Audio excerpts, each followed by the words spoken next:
সরকারি হিসেবে রাজধানীতে মিটারযুক্ত সিএনজি অটোরিকশার সংখ্যা ১৩,০০০। ৩ চাকার এই গণপরিবহনের নতুন ভাড়া কার্যকর হচ্ছে রোববার থেকে। বিআরটিএ বলছে, নতুন ভাড়া কার্যকরের আগেই শেষ করা হয়েছে সিএনজি চালিত অটোরিকশার মিটার হালনাগাদের কাজ। নতুন ভাড়া অনুযায়ী প্রথম ২ কিলোমিটার ৪০ টাকা এবং পরবর্তী প্রতি কিলোমিটারে ১২ টাকা হারে ভাড়া আদায় করা হবে। আর অপেক্ষার জন্য প্রতি মিনিটের ভাড়া ২ টাকা।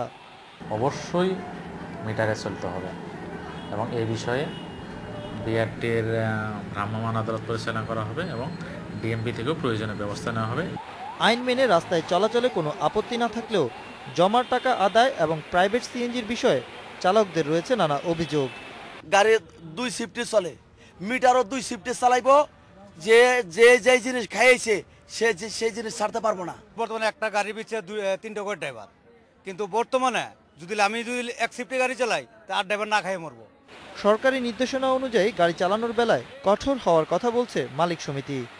৯০০ টাকা জমার বেশি মালিকরা নেবে এবং চালকরা যারা মিটার ইউজ করবে না তাদের বিরুদ্ধে সরকারকে এই আইন মানার জন্য সার্বিক সহযোগিতা করবে। অনিয়ম দুর্নীতি অনেক হয়েছে, মালিকও করছে, চালকও করছে, কেউ সাধু না। মালিক যদি অন্যায় করে মালিককে শাস্তি দেওয়া হবে এবং চালক অন্যায় করলে সরাসরি রাস্তায় ভ্রাম্যমাণ আদালত তার বিচারের ব্যবস্থা করবে।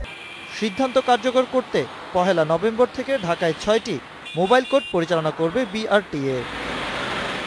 Ashraf Alam, independent news, Dhaka.